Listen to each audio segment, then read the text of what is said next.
പതിവ് പോലെ തന്നെ US വിപണിയിലേക്ക് നോക്കുകയാണ് എന്നുണ്ടെങ്കിൽ സർ കഴിഞ്ഞ ദിവസം ഒക്കെ സൂചിപ്പിച്ചതുപോലെ വളരെ ശക്തമായിട്ടൊരു ബുള്ളിഷ് മൊമെന്റത്തിന് തന്നെയാണ് നമ്മളിപ്പോൾ സാക്ഷ്യം വഹിച്ചിരിക്കുന്നത്. ഡൗ ജോൺസ് സൂചിക റെക്കോർഡ് ഹൈ ആയിട്ടുള്ള 37,287.5 എന്നൊരു റേഞ്ചിലേക്ക് എത്തി. ഇന്നലെ വ്യാപാരം അവസാനിപ്പിച്ചിരിക്കുന്നത് 37,248.35 എന്നൊരു റേഞ്ചിലാണ്. 0.43% മുന്നേറ്റം തന്നെയാണ് ഡൗ ജോൺസ് കാഴ്ചവെച്ചിരിക്കുന്നത്. ആ ഡോവിഡ് സ്റ്റാൻസ് എടുക്കുന്നു എന്ന ഫെഡിന്റെ പ്രഖ്യാപനത്തിന്റെ തുടർന്ന് ഇന്നലെയും അതുപോലെ തൊട്ടു മുന്നത്തെ ദിവസങ്ങളിലും ശക്തമായിട്ടൊരു മുന്നേറ്റമാണ് സൂചികകളിലെല്ലാം നമുക്ക് കാണാൻ സാധിച്ചത്. പ്രത്യേകിച്ചും ഇന്നലെ നോക്കുകയാണെങ്കിൽ ബാങ്കിങ് ഓഹരികളിലൊക്കെ ശക്തമായിട്ടൊരു വളരെ വലിയൊരു മുന്നേറ്റം കാണാൻ സാധിച്ചു. നാസ്ഡാക്കിലേക്ക് വരുമ്പോൾ ആപ്പിൾ ഉൾപ്പെടെയുള്ള മെഗാ ക്യാപ് ഓഹരികളിലും വലിയ മുന്നേറ്റം തന്നെയാണ് നമുക്ക് കാണാൻ സാധിച്ചിരിക്കുന്നത്. നാസ്ഡാക്ക് 0.19% നേട്ടത്തോടു കൂടി 14,761.56 എന്നൊരു റേഞ്ചിലായിരുന്നു വ്യാപാരം അവസാനിപ്പിച്ചിരിക്കുന്നത്. നാസ്ഡാക്കും S&Pയും 2023 ഏറ്റവും ഉയർന്ന ക്ലോസിംഗുമാണ് രേഖപ്പെടുത്തിയിരിക്കുന്നത്. ഈ ഒരു സാഹചര്യത്തിൽ അമേരിക്കൻ വിപണിയുടെ മുന്നോട്ടുള്ള ഒരു പ്രയാണത്തെ സർ എങ്ങനെയാണ് കാണുന്നത്? എന്തൊക്കെയാണ് സാറിന്റെ എക്സ്പെക്ടേഷൻസ്? സോ അല്ല, Dow Jones index and Nasdaq ഇൻഡെക്സിന്റെ അണ്ടർടോൺ വളരെ ബുള്ളിഷായി തന്നെ തുടരുന്നു. എങ്കിൽ പോലും കഴിഞ്ഞ 5-8 സെഷൻസിലുള്ള നേട്ടത്തിനെ തുടർന്ന് നമ്മളിപ്പോൾ പ്രോഫിറ്റ് ടേക്കിങ്ങിന് വേണ്ടി പ്രിപ്പയർഡ് ആയിരിക്കണം. അമേരിക്കൻ വിപണിയിൽ ഇനി ഒരു പുതിയ ലോങ് പൊസിഷൻ കറക്ഷൻ നടക്കാതെ എടുക്കുന്നത് വളരെ വളരെ റിസ്കി ആയിരിക്കും. ഡൗ ജോൺസ് ഇൻഡെക്സിന്റെ കേസ് എടുക്കുമ്പോഴേക്കും ഇന്നലെ ക്ലോസ് ചെയ്തിരിക്കുന്ന അറൌണ്ട് 37,200 പോയിന്റ്സ്. ഈ ലെവലിൽ നിന്നും ഒരു മാക്സിമം ഒരു 200 to 300 പോയിന്റ്സിന്റെ നേട്ടം കൂടെ ഡൗ ജോൺസ് ഇൻഡെക്സ് നമുക്ക് നൽകാൻ സാധിക്കത്തുള്ളൂ. And I think the risk reward ratio ഇപ്പോൾ നമുക്ക് അൺഫേവറബിൾ ആയി വന്നുകൊണ്ടിരിക്കുന്നു. സോ ഇപ്പൊ വീക്ക്നെസ് ഒന്നും തന്നെ ഇല്ലെങ്കിൽ പോലും നമ്മൾ പ്രോഫിറ്റ് ടേക്കിങ്ങിന് വേണ്ടി പ്രിപ്പയർഡ് ആയിരിക്കണം. നാസ്ഡാക്ക് ഇൻഡെക്സിന്റെ കേസിൽ ഇന്നലെ വളരെ പോസിറ്റീവായിട്ട് ഓപ്പൺ ചെയ്തെങ്കിലും ക്ലോസിംഗ് ടൈം ആകുമ്പോഴേക്കും നമുക്ക് അല്പം പ്രോഫിറ്റ് ടേക്കിംഗ് കാണാൻ സാധിച്ചിരുന്നു. So even in the case of Nasdaq index നമ്മൾ പ്രോഫിറ്റ് ടേക്കിങ്ങിന് വേണ്ടി പ്രിപ്പയർഡ് ആയിരിക്കണം. ഇന്നലെ നമ്മൾ നാസ്ഡാക്കിലെ മെയിൻ സ്റ്റോക്സ് നോക്കുമ്പോഴേക്കും നമുക്ക് ആപ്പിൾ കമ്പ്യൂട്ടേഴ്സ് ഒഴികെ ഓൾമോസ്റ്റ് ബാക്കി എല്ലാ മേജർ സ്റ്റോക്സിലും നമുക്കൊരു അല്പം പ്രോഫിറ്റ് ടേക്കിംഗ് കാണാൻ സാധിച്ചിരുന്നു. സോ മൈക്രോസോഫ്റ്റ് വീക്ക് ആയിട്ടായിരുന്നു ക്ലോസ് ചെയ്തത്. അതുപോലെ തന്നെ ഗൂഗിൾ വീക്ക് ആയിട്ടായിരുന്നു ക്ലോസ് ചെയ്തത്. മെറ്റ വീക്ക് ആയിട്ടായിരുന്നു ക്ലോസ് ചെയ്തത്. സോ ഇത്തരം സ്റ്റോക്സിലൊക്കെ ലോങ് പൊസിഷൻ ഉണ്ടെങ്കിൽ അതിൽ പ്രോഫിറ്റ് ടേക്കിംഗ് പൊസിഷൻസ് ക്ലോസ് ചെയ്യാനായിട്ട് ശ്രമിക്കുക. സർ, കമ്മോഡിറ്റി വിപണിയിലേക്ക് വരികയാണ് എന്നുണ്ടെങ്കിൽ ഒരുപക്ഷെ മാസങ്ങൾക്ക് ശേഷം ക്രൂഡിൽ വലിയൊരു മുന്നേറ്റത്തിനാണ് നമ്മൾ ഇന്നലെ സാക്ഷ്യം വഹിച്ചിട്ടുണ്ടായിരുന്നത്. ഏകദേശം 3% മുകളിലേക്ക് ക്രൂഡിൽ ഒരു മൂവ്മെന്റ് ഉണ്ടായിട്ടുണ്ടായിരുന്നു. പ്രധാനമായിട്ടും IEAയുടെ റിസൾട്ട്, IEAയുടെ അടുത്ത വർഷത്തേക്കുള്ള ഒരു ഫോർകാസ്റ്റ്, ഡിമാൻഡ് ഫോർകാസ്റ്റ് പുറത്തു വന്നിട്ടുണ്ടായിരുന്നു. മെച്ചപ്പെട്ടതാണെന്നും അതുപോലെ തന്നെ യുഎസിന്റെ ഇൻവെന്ററിയിൽ, ക്രൂഡ് ഇൻവെന്ററിയിൽ തുടർച്ചയായ 2ാമത്തെ വീക്കിലും ഒരു ഇടിവാണ് രേഖപ്പെടുത്തിയത്. ഡിമാൻഡ് വർദ്ധിക്കുന്നു എന്നൊരു സൂചന തന്നെയാണ് നൽകുന്നത്. അതിനോടൊപ്പം തന്നെ ഡോളറിലുള്ള ഇടിവും ക്രൂഡിന് തുണയായി എന്ന് തന്നെ പറയേണ്ടിയിരിക്കുന്നു. നിലവിൽ ക്രൂഡിലേക്ക് വരികയാണ് എന്നുണ്ടെങ്കിലും ഏകദേശം $71.92 ആണ് ഇപ്പോൾ WTI ക്രൂഡിൽ വ്യാപാരം മുന്നോട്ട് പോയിക്കൊണ്ടിരിക്കുന്നത്. ബ്രെന്റിലേക്ക് വരുമ്പോൾ ബാരലിന് $76.97 എന്നൊരു നിലവാരത്തിലേക്കുമാണ്. ഡിമാൻഡ് വർദ്ധിക്കുന്ന ഒരു സാഹചര്യത്തിൽ ക്രൂഡിന്റെ മുന്നോട്ടുള്ള ഗതിയെ എങ്ങനെയാണ് സർ വിലയിരുത്തുന്നത്? ഈ ബിയറിഷ് ട്രെൻഡിൽ നിന്ന് ഷോർട്ട് ടേമിലെങ്കിലും ഒരു ബുള്ളിഷ് ട്രെൻഡിലേക്ക് മാറാനുള്ള സാധ്യതയുണ്ടോ? ഒരു സാധ്യതയും അറ്റ് ദ മൊമെന്റ് കാണാൻ സാധിക്കുന്നില്ല. സോ അനിൽ ഇപ്പോൾ സൂചിപ്പിച്ച അത്തരം വാർത്തകളൊക്കെ നാച്ചുറലി നമ്മൾ ഇത്രയും വലിയൊരു സെല്ലിംഗ് കഴിയുമ്പോഴേക്കും അത്തരം വാർത്തകൾ നമ്മൾ സ്ഥിരം കേൾക്കാറുള്ളതാണ്. അതൊരിക്കലും നമ്മളൊരു ബൈ സിഗ്നലായിട്ട് ഉപയോഗിക്കാൻ പാടില്ല. കാര്യം undertone in crude oil continues to be very very bearish. ക്രൂഡിന് ഇമ്മീഡിയറ്റ് ആയിട്ട് 2 റെസിസ്റ്റൻസ് കാണുന്നത്. ആദ്യത്തെ $75 അതിനെ തുടർന്ന് $80. So unless and until crude manages to close above $80, crude in the short term trend ഒരു മാറ്റവും വരാൻ പോകുന്നില്ല. നേരെ മറിച്ച് നമ്മൾ ശ്രദ്ധിച്ചിരിക്കേണ്ടത് ഈ ഒരു റിക്കവറി നടക്കുന്ന സമയത്ത് ഒരുപക്ഷെ വരും സെഷൻസിൽ നമുക്ക് ക്രൂഡിൽ വീണ്ടും ഒരു സെല്ലിംഗ് അവസരത്തിന് നല്ല ചാൻസസ് കാണുന്നുണ്ട്. The way I see this is only short covering. So ഇത് ഒരിക്കലും ഒരു ബൈയിങ് അവസരമായിട്ട് ഉപയോഗിക്കരുത്. സ്വർണ്ണ വിപണിയിലേക്ക് വരുമ്പോൾ സ്വർണ്ണ വിപണിയിലും ഇന്നൊരു ഫ്ലാറ്റ് നോട്ടിൽ തന്നെ 0.26% ഒരു നേട്ടത്തിൽ ഔൺസിന് 2050.35 എന്നൊരു നിലവാരത്തിലാണ് ഇപ്പോൾ വ്യാപാരം മുന്നോട്ട് പോകുന്നത്. ഗോൾഡിനെ സംബന്ധിച്ച് സാറിന്റെ ഇന്നത്തെ ഒരു എക്സ്പെക്ടേഷൻസ് എന്തൊക്കെയാണ്? സോ സ്വർണത്തിന്റെ കേസിൽ അണ്ടർടോൺ വളരെ ബുള്ളിഷായി തന്നെ തുടരുന്നു. ബട്ട് നമ്മൾ ഓർക്കേണ്ട ഒരു കാര്യം എന്താണെന്ന് വെച്ച് കഴിഞ്ഞാൽ ഈ മാസത്തിന്റെ തുടക്കത്തിൽ $2,152 എത്തിയതിനു ശേഷം കനത്ത സെല്ലിംഗ്, കനത്ത പ്രോഫിറ്റ് ടേക്കിംഗ് നമ്മൾ നേരിട്ടിരുന്നു. ആൻഡ് കഴിഞ്ഞ 2 സെഷൻസിൽ we are seeing again a little bit of buying interest. But ഇന്നലെ മെഞ്ഞാന്നും ഒക്കെ ഒരു തിരിച്ചൊരു റിക്കവറി കാണുന്നുണ്ടെങ്കിൽ അതിനൊരു കാര്യമായിട്ടൊരു ശക്തി കാണാൻ സാധിക്കുന്നില്ല. സോ അതിനെ തുടർന്ന് നമ്മൾ ഇപ്പൊ എന്താ ചെയ്യേണ്ടതെന്ന് വെച്ച് കഴിഞ്ഞാൽ നമ്മുടെ ഈ ലെവൽസിൽ പുതിയ ലോങ് പൊസിഷൻ എടുക്കാൻ ശ്രമിക്കരുത്. നമ്മുടെ കൈവശം ഓൾറെഡി ഒരു ലോങ് പൊസിഷൻ ഉണ്ടെങ്കിൽ നമുക്ക് പ്രോഫിറ്റ് ടേക്കിങ്ങിന് വേണ്ടി ബിറ്റ്വീൻ 2080 ആൻഡ് 2100 ലെവൽ നമുക്ക് കൺസിഡർ ചെയ്യാം. നേരെ മറിച്ച് ഇന്നത്തെ ട്രേഡിങ്ങില് സ്വർണത്തിന്റെ വില 2035 സപ്പോർട്ട് ബ്രേക്ക് ചെയ്താൽ better to close long positions in gold. Yes sir. അതിനോടൊപ്പം തന്നെ സാറിനോട് ചോദിക്കാൻ ആഗ്രഹിക്കുന്നത് ഡോളർ ഇൻഡെക്സുമായിട്ട് ബന്ധപ്പെട്ടിട്ടാണ്. ഡോളർ ഇപ്പോൾ 102 എന്നൊരു റേഞ്ചും കൈവിട്ടിട്ടാണ് ഇപ്പോൾ വ്യാപാരം മുന്നോട്ട് പോയിക്കൊണ്ടിരിക്കുന്നത്. ഡോളറിനെ സംബന്ധിച്ച് പ്രത്യേകിച്ചും ഫെഡ് കൂടുതൽ ഡോവിഷ് ആകുന്നു എന്നൊക്കെയുള്ള സൂചനകൾ നിലനിൽക്കുന്ന ഒരു സാഹചര്യത്തിൽ ഡോളറിനെ സംബന്ധിച്ച് സാറിന്റെ ഒരു വിലയിരുത്തൽ എന്താണ്? So dollar index actually September മാസത്തിൽ 107 പോയിന്റ് എത്തിയതിനു ശേഷം it has been continuously meeting with selling pressure. And കഴിഞ്ഞ 3 സെഷൻസിൽ എസ്പെഷ്യലി ഫെഡറൽ റിസർവിന്റെ ആ ഒരു ഡോവിഷ് സ്റ്റാൻസിനെ തുടർന്ന് വളരെ മുഖ്യമായിട്ടൊരു സപ്പോർട്ട് ലെവലായിരുന്നു 104 പോയിന്റ്. 104 പോയിന്റിന്റെ സപ്പോർട്ടും ഡോളർ ഇൻഡെക്സ് ബ്രേക്ക് ചെയ്തിട്ട് ഇന്നലെ വളരെ വീക്കായിട്ട് അറൌണ്ട് 102 പോയിന്റ്സിന് അടുത്തായിരുന്നു ക്ലോസ് ചെയ്തത്. നമുക്ക് ഡോളറിൽ ഇപ്പോൾ ലോങ് പൊസിഷൻ മെയിൻറ്റെയിൻ ചെയ്യുന്നത് വളരെ വളരെ റിസ്കി ആയിരിക്കും. US ഡോളറിൽ ലോങ് പൊസിഷൻ ഉണ്ടെങ്കിൽ ഇമ്മീഡിയറ്റ്ലി അത് ക്ലോസ് ചെയ്യുക. ഡോളർ ഇൻഡെക്സിന് കറന്റ് ലെവൽസിൽ നിന്നും 2 മുതൽ 3 പോയിന്റിന്റെ 3 പോയിന്റും കൂടെ നഷ്ടം വരാൻ ചാൻസസ് കാണുന്നുണ്ട്. സർ, ആഭ്യന്തര വിപണിയിലേക്ക് വരുമ്പോൾ വീണ്ടും ഒരു റെക്കോർഡ് സൃഷ്ടിച്ചുകൊണ്ട് തന്നെയാണ് ഇന്നലെ വിപണിയിൽ ക്ലോസിംഗ് നടന്നിരിക്കുന്നത്. ഇന്നലെ ഒരു ഇൻട്രാഡേ ഹൈ ആയിട്ടുള്ള അതുപോലെ സർവ്വകാല ഉയരമായിട്ടുള്ള 21,210.9 21,200 എന്നൊരു റേഞ്ച് ടെസ്റ്റ് ചെയ്യാനായിട്ട് വിപണിക്ക് സാധിച്ചിട്ടുണ്ടായിരുന്നു. എന്ന് മാത്രമല്ല വ്യാപാരത്തിൽ ഉടനീളം 21,000 എന്നൊരു മാർക്ക് കൈവിടാതെയാണ് വ്യാപാരം അവസാനിപ്പിച്ചിരിക്കുന്നത്. ഇന്നലെ വ്യാപാരം അവസാനിപ്പിച്ചിരിക്കുന്ന റേഞ്ച് എന്ന് പറയുന്നത് 21,182.7 എന്ന നിലവാരത്തിൽ ഏകദേശം 1.23% നേട്ടത്തോടു കൂടിയാണ് വ്യാപാരം ഇപ്പോൾ അവസാനിപ്പിച്ചിരിക്കുന്നത്. ഈ ഒരു സാഹചര്യത്തിൽ നിഫ്റ്റിയുമായി ബന്ധപ്പെട്ടുള്ള സാറിന്റെ ഒരു പ്രധാനപ്പെട്ട വ്യൂ എന്താണ്? ഓപ്പണിംഗ് ആയിരുന്നു നൽകിയത്, much along expected lines, and അതേപോലെ ആയിരുന്നു ശക്തമായിട്ടൊരു ക്ലോസിംഗും ആയിരുന്നു നൽകിയത്. നൗ നിഫ്റ്റി 50യുടെ കേസിൽ ഓർക്കേണ്ടത് എന്താണെന്ന് വെച്ചാൽ അണ്ടർടോൺ വളരെ വളരെ ബുള്ളിഷായി തന്നെ തുടരുന്നു. എങ്കിൽ പോലും നമ്മൾ ഈ കഴിഞ്ഞ ഒരു 10-15 ദിവസത്തെ നേട്ടത്തിനെ തുടർന്ന് കറന്റ് ലെവൽസിൽ പുതിയ ലോങ് പൊസിഷൻ എടുക്കുന്നത് റിസ്കി ആയിരിക്കും. നമ്മുടെ കൈവശം ഓൾറെഡി ലോങ് പൊസിഷൻ ഉണ്ടെങ്കിൽ അത് മെയിൻറ്റെയിൻ ചെയ്യാം. നമ്മൾ ശ്രദ്ധിച്ചിരിക്കേണ്ട അടുത്ത മേജർ റെസിസ്റ്റൻസ് സോൺ ആദ്യത്തെ 21,400 പോയിന്റും അതിനെ തുടർന്ന് 21,500, 21,700. So 3 levels, 21,400, 21,500, 21,700.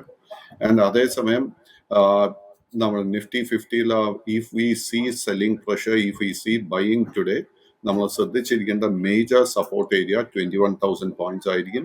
21,000 പോയിന്റ്സിന്റെ സപ്പോർട്ട് ബ്രേക്ക് ചെയ്യപ്പെട്ടാൽ നിഫ്റ്റി 50 നമുക്കൊരു 300-400 പോയിന്റിന്റെ കറക്ഷൻ എക്സ്പെക്ട് ചെയ്യാം. Yes sir. അതിനോടൊപ്പം തന്നെ നിഫ്റ്റിയുടെ ആ ഒരു യാത്രയിൽ ഏറ്റവും അധികം സപ്പോർട്ട് നൽകിയ 2 സൂചികൾ, ഒന്ന് നിഫ്റ്റി ബാങ്കും അതുപോലെ തന്നെ നിഫ്റ്റി ഐടിയുമാണ്. ഇതിൽ ആദ്യമായി സാറിന്റെ ശ്രദ്ധയിലേക്ക് കൊണ്ടുവരുന്നത് നിഫ്റ്റി ബാങ്ക് തന്നെയാണ്. നിഫ്റ്റി ബാങ്കിനെ സംബന്ധിച്ച് പറയുകയാണെങ്കിൽ വീണ്ടും ഒരു സർവ്വകാല ഉയരമായിട്ടുള്ള 47,943.6 എന്നൊരു റേഞ്ച് വരെ ടെസ്റ്റ് ചെയ്യാൻ നിഫ്റ്റി ബാങ്കിന് സാധിച്ചിട്ടുണ്ട്. അതായത് 48,000 എന്നൊരു റേഞ്ചിന് വളരെ അടുത്ത് വരെ എത്താൻ ഇന്നലെ നിഫ്റ്റി ബാങ്കിന് സാധിച്ചിട്ടുണ്ടായിരുന്നു. ഏകദേശം 600-ലധികം പോയിന്റ്സിന്റെ നേട്ടത്തിലാണ് വ്യാപാരം അവസാനിപ്പിച്ചിരിക്കുന്നത്. 47,732.3 എന്നൊരു റേഞ്ചിൽ. നിഫ്റ്റി ബാങ്കുമായി ബന്ധപ്പെട്ടുള്ള സാറിന്റെ പ്രധാന വ്യൂസ് എന്തൊക്കെയാണ്? ഇന്നത്തെ ഈ ഒരു സൂചികയിൽ സാറിന്റെ ഫോക്കസ് ഉള്ള ഓഹരികൾ ഏതൊക്കെയാണ്? സോ നിഫ്റ്റി ബാങ്ക് ഇൻഡെക്സും നിഫ്റ്റി 50യുടെ അതേ പാറ്റേൺ ആണ് നമുക്ക് തന്നിരിക്കുന്നത്, വിച്ച് ഇസ് ദാറ്റ് അതിൽ ശക്തമായിട്ടൊരു ഗ്യാപ്പ് അപ്പ് ഓപ്പണിംഗ് കണ്ടിരുന്നു. ആൻഡ് വളരെ സ്ട്രോങ് ആയിട്ടായിരുന്നു നിഫ്റ്റി ബാങ്ക് ഇൻഡെക്സും ക്ലോസ് ചെയ്തത്. സോ നിഫ്റ്റി ബാങ്ക് ഇൻഡെക്സിൽ അഗെയിൻ നിഫ്റ്റി 50 പോലെ തന്നെ ഈ ഹൈ ലെവൽസിൽ ഒരു പുതിയ ലോങ് പൊസിഷൻ എടുക്കുന്നത് റിസ്ക് റിവാർഡ് റേഷ്യോ നമുക്ക് ഫേവറബിൾ അല്ല. നമ്മുടെ കൈവശം ഓൾറെഡി ലോങ് പൊസിഷൻ ഉണ്ടെങ്കിൽ 48,500 48,900 ബിറ്റ്വീൻ 48,500 ആൻഡ് 48,900 ആയിരിക്കണം നമ്മൾ ഇമ്മീഡിയറ്റ്ലി ടാർഗറ്റ് ചെയ്യേണ്ട ഒരു റെസിസ്റ്റൻസ് ലെവൽ. അതേസമയം 47,400 പോയിന്റിന്റെ സപ്പോർട്ട് ബ്രേക്ക് ചെയ്താൽ വീണ്ടും നിഫ്റ്റി ബാങ്ക് ഇൻഡെക്സിൽ നമുക്ക് സെല്ലിംഗ് പ്രഷർ എക്സ്പെക്ട് ചെയ്യാം. നിഫ്റ്റി ബാങ്ക് ഇൻഡെക്സിനെ കുറിച്ച് പറഞ്ഞതുകൊണ്ട് നിഫ്റ്റി PSU ബാങ്ക് ഇൻഡെക്സിനെ കുറിച്ച് കൂടെ പറയാൻ ആഗ്രഹിക്കുന്നു. നിഫ്റ്റി PSU ബാങ്കിന് 5,700 പോയിന്റ്സിൽ വളരെ സ്ട്രോങ് റെസിസ്റ്റൻസ് ഉണ്ട്. ആ ഒരു റെസിസ്റ്റൻസ് ബ്രേക്ക് ചെയ്യപ്പെട്ടാൽ നമുക്ക് 4 PSU സ്റ്റോക്സിൽ ഷോർട്ട് ടേമിന് വേണ്ടി ഫോക്കസ് ചെയ്യാം. Punjab and Sindh bank, central bank, UCO bank, Indian overseas bank. As far as Nifty Bank Index itself is concerned, ഇന്നലെ സ്റ്റേറ്റ് ബാങ്ക് ഓഫ് ഇന്ത്യയിലെ ഓപ്പണിംഗിൽ വളരെ ശക്തമായിട്ട് ഓപ്പണിംഗ് ഉണ്ടായിരുന്നെങ്കിലും അതിലൊരു ഫോളോ അപ്പ് നമുക്ക് കാണാൻ സാധിച്ചില്ല. So State Bank of India അല്പം വീക്ക് ആയിട്ടായിരുന്നു ഇന്നലെ ക്ലോസ് ചെയ്തത്. But undertone continues to be very very bullish.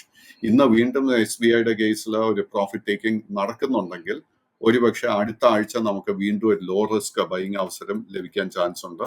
Kotak bank, HDFC bank, ICICI ഇതെല്ലാം വളരെ ശക്തമായിട്ടായിരുന്നു ക്ലോസ് ചെയ്തത്.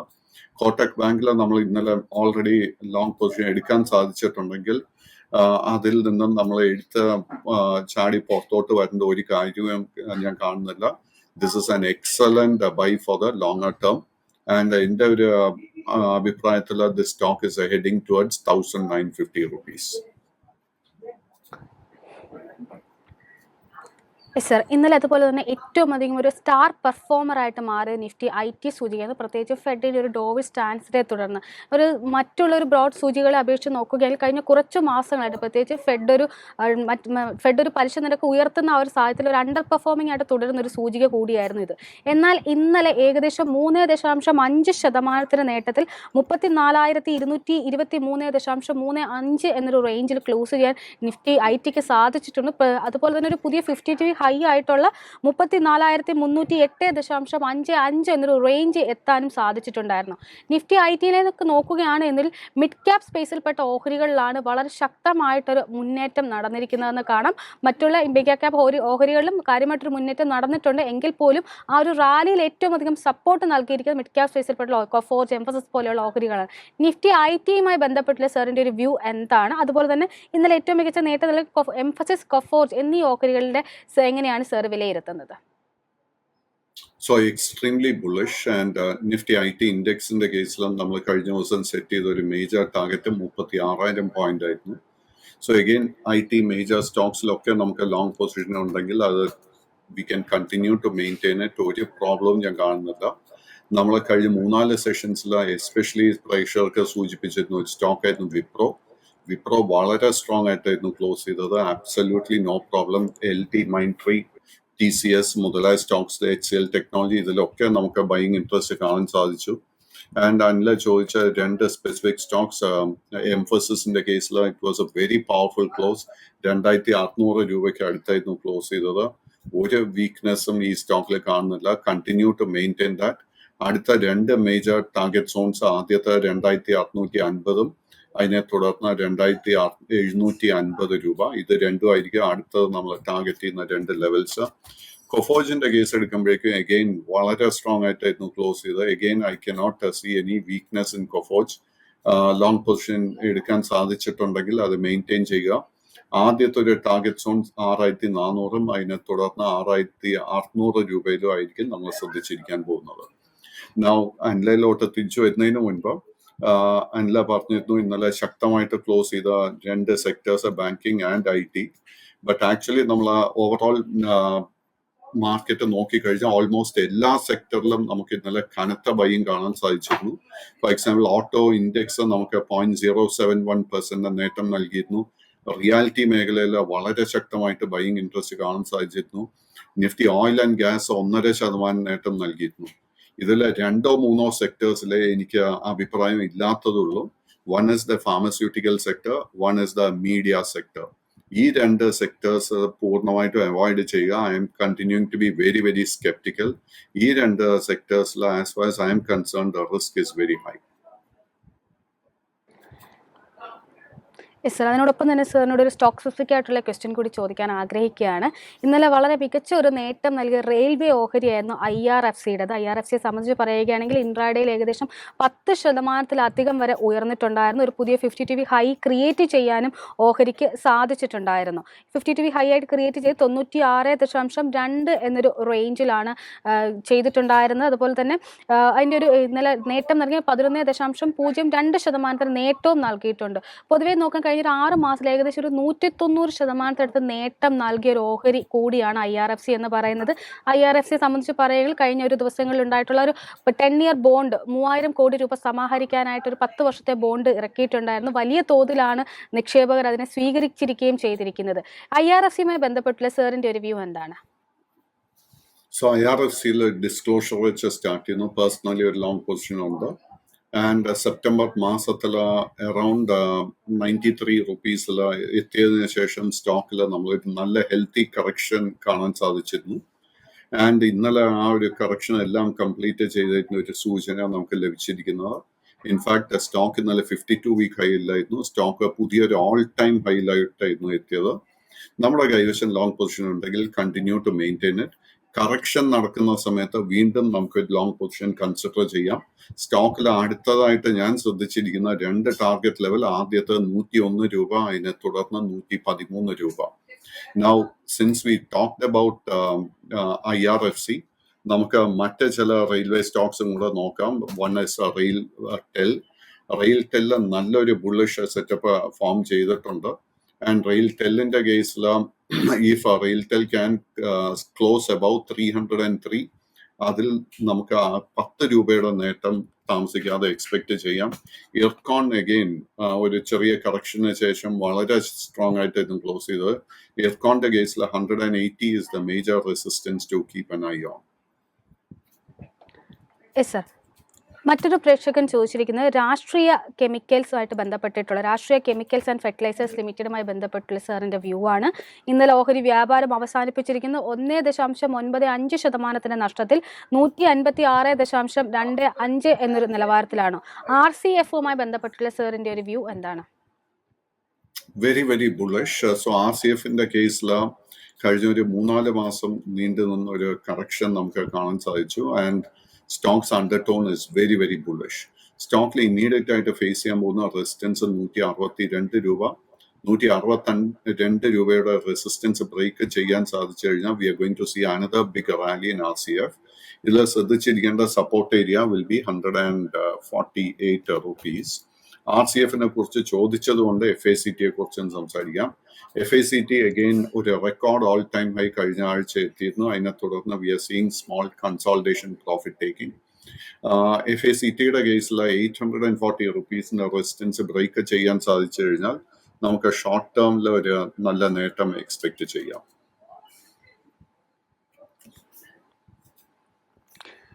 സർ, മറ്റൊരു പ്രേക്ഷകർ ചോദിച്ചിരിക്കുന്നത് IREDയുമായി ബന്ധപ്പെട്ടുള്ള സാറിൻ്റെ ഒരു വ്യൂ ആണ്. ഓഹരിയെ സംബന്ധിച്ച് പറയാൻ നവംബർ അവസാന വിപണിയിലേക്ക് എത്തിയ ഒരു ഓഹരി കൂടിയായിരുന്നു. എങ്കിൽ പോലും ഈ കുറഞ്ഞ ദിവസങ്ങൾക്കുള്ളിൽ ഏകദേശം ഒരു 300%-ലധികം നേട്ടം നിക്ഷേപകർക്ക് നൽകിയ ഓഹരി കൂടിയാണ്. IREDയിൽ പ്രോഫിറ്റ് ടേക്കിന് ടൈം ആയിട്ടുണ്ടോ എന്നാണ് കൂടുതലും നിക്ഷേപകർ ചോദിച്ചിരിക്കുന്നത്. തീർച്ചയായിട്ടും. സോ IREDA ലിസ്റ്റിംഗിന് ശേഷം നല്ല നേട്ടം നൽകിയിട്ടുണ്ട്. And I think it is time to take profits. Yes sir, അതുപോലെ മറ്റൊരു പ്രേക്ഷകൻ ചോദിച്ചിരിക്കുന്നത് കഫേ കോഫിയുമായി ബന്ധപ്പെട്ടുള്ള സാറിൻ്റെ ഒരു വ്യൂ ആണ്.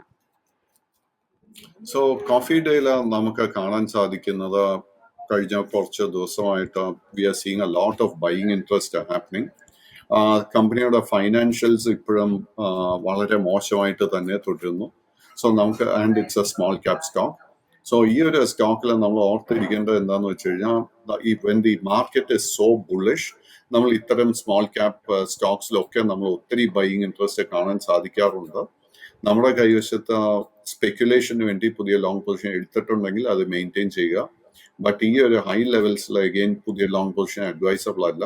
കറക്ഷൻ നടക്കുന്ന സമയത്ത് പ്യോർ സ്പെക്യുലേഷൻ, പ്യോർ ട്രേഡിങ്ങിന് വേണ്ടി ആഗ്രഹിക്കുന്നുണ്ടെങ്കിൽ 49-50 ആ ഒരു റേഞ്ചിൽ ലോങ് പൊസിഷൻ എടുക്കാൻ സാധിച്ചാൽ it is worth it.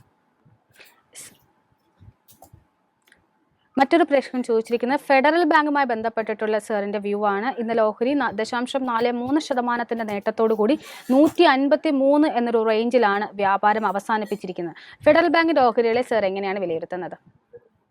So Federal Bank in the case undertone continues to be very, very bullish. But കഴിഞ്ഞ ആഴ്ച ഒരു റെക്കോർഡ് ഓൾ ടൈം ഹൈ എത്തിയതിനെ തുടർന്ന് stock has been undergoing profit taking. സ്റ്റോക്കിൽ നമ്മൾ ബുള്ളിഷ് ട്രിഗറായിട്ട് ഇന്ന് ശ്രദ്ധിച്ചിരിക്കേണ്ട level 155 രൂപ. അതേസമയം നമ്മൾ സപ്പോർട്ടായിട്ട് വാച്ച് ചെയ്യേണ്ട ഒരു ഇമ്പോർട്ടൻറ്റ് ലെവൽ 150 രൂപയോ ആയിരിക്കും. Yes sir.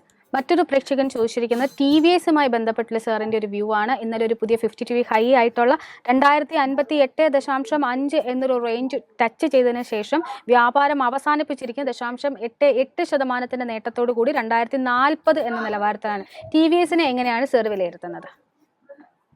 Very very bullish. ഒരു വീക്ക്നെസ്സും ഈ സ്റ്റോക്കിൽ കാണുന്നില്ല. ആൻഡ് കൈവശം ഓൾറെഡി ലോങ് പൊസിഷൻ ഉണ്ടെങ്കിൽ continue to maintain it. This an excellent long term stock. ഈ കറന്റ് ഹൈ ലെവൽസിൽ ഒരു പുതിയ ലോങ് പൊസിഷൻ അഡ്വൈസ് ചെയ്യുന്നില്ല. നമ്മുടെ കൈവശം ഓൾറെഡി ലോങ് പൊസിഷൻ ഉണ്ടെങ്കിൽ നമുക്ക് ശ്രദ്ധിച്ചിരിക്കാവുന്ന 2 മേജർ റെസിസ്റ്റൻസ് സോൺസ്. ആദ്യത്തെ 2100 രൂപയും അതിനെ തുടർന്ന് 2200 രൂപയും. മറ്റൊരു പ്രേക്ഷകൻ ചോദിച്ചിരിക്കുന്നത് പെട്രോനെറ്റ് LNG ലിമിറ്റഡുമായി ബന്ധപ്പെട്ടിട്ടുള്ള സാറിന്റെ വ്യൂ ആണ്. ഇന്നലെ ഓഹരി വ്യാപാരം അവസാനിപ്പിച്ചിരിക്കുന്ന 1.05% നേട്ടത്തിൽ 212 എന്നൊരു റേഞ്ചിലായിരുന്നു. 2023 സെപ്റ്റംബർ 11 ഒരു 52 ഹൈ ടച്ച് ചെയ്തിട്ടുണ്ടായിരുന്നത്. പെട്രോനെറ്റ് LNG എങ്ങനെയാണ് സാർ വിലയിരുത്തുന്നത്? സോ പെട്രോനെറ്റ് LNGയുടെ ഫൈനാൻഷ്യൽസിനെ കുറിച്ച് എനിക്ക് അഭിപ്രായമില്ല. It's a small cap stock. And Petronet LNG 190 രൂപ കഴിഞ്ഞ മാസം എത്തിയതിനു ശേഷം we are seeing a small profit taking recovery. And ഈ ഒരു സ്റ്റോക്കിൽ ഷോർട്ട് ടേമിന് വേണ്ടി ഒരു ബുള്ളിഷ് സെറ്റപ്പ് ഫോം ചെയ്തിട്ടുണ്ട്. സ്റ്റോക്കിന് 215 രൂപയുടെ റെസിസ്റ്റൻസ് ബ്രേക്ക് ചെയ്യാൻ സാധിച്ചു കഴിഞ്ഞാൽ we are going to see some buying interest. അങ്ങനെ 215 രൂപയുടെ റെസിസ്റ്റൻസ് ബ്രേക്ക് ചെയ്യപ്പെട്ടാൽ സ്റ്റോക്കിന്റെ അടുത്തൊരു മേജർ റെസിസ്റ്റൻസ് 230 രൂപയായിരിക്കും. Yes sir. മറ്റൊരു പ്രശ്നം ചോദിച്ചിരിക്കുന്ന REC ലിമിറ്റഡുമായിട്ട് ബന്ധപ്പെട്ടിട്ടുള്ള സാറിന്റെ വ്യൂ ആണ്. REC ഇന്നലെ പുതിയൊരു 52 ഹൈ ആയിട്ടുള്ള 454.75 എന്നൊരു റേഞ്ച് ടച്ച് ചെയ്തിട്ടുണ്ടായിരുന്നു. എങ്കിൽ പോലും വ്യാപാരത്തിന്റെ അവസാന നിമിഷങ്ങളിൽ 0.74% ശക്തമായിട്ടൊരു കറക്ഷൻ 441.5 എന്നൊരു നിലവാരത്തിലായിരുന്നു ക്ലോസ് ചെയ്തിരിക്കുന്നത്. RECയുമായി ബന്ധപ്പെട്ടുള്ള സാറിന്റെ വിലയിരുത്തൽ എന്താണ്? Very very bullish. So already long position ഉണ്ടെങ്കിൽ മെയിൻറ്റെയിൻ ചെയ്യാം. RECLന്റെ പ്രോബ്ലം എന്താണെന്ന് വെച്ച് കഴിഞ്ഞാൽ സ്റ്റോക്ക് ഇന്നലെ 450 രൂപയ്ക്ക് അടുത്ത് എത്തിയതിനു ശേഷം വി സോ പ്രോഫിറ്റ് ടേക്കിംഗ്. അതിന്റെ മെയിൻ റീസൺ 450 460 ഈ ഒരു range is a major resistance area for the stock. സ്റ്റോക്കിന് 460 രൂപയുടെ റെസിസ്റ്റൻസ് ബ്രേക്ക് ചെയ്യാൻ സാധിച്ചു കഴിഞ്ഞാൽ ആ ലെവലിൽ നിന്ന് നമുക്ക് വീണ്ടും 15 രൂപയുടെ നേട്ടം എക്സ്പെക്ട് ചെയ്യാം. ഈ ഹൈ ലെവൽസിൽ പുതിയ ലോങ് പൊസിഷൻ അഡ്വൈസ് ചെയ്യുന്നില്ല. ഓൾറെഡി ലോങ് പൊസിഷൻ ഉണ്ടെങ്കിൽ തീർച്ചയായിട്ടും അത് മെയിൻറ്റെയിൻ ചെയ്യാം.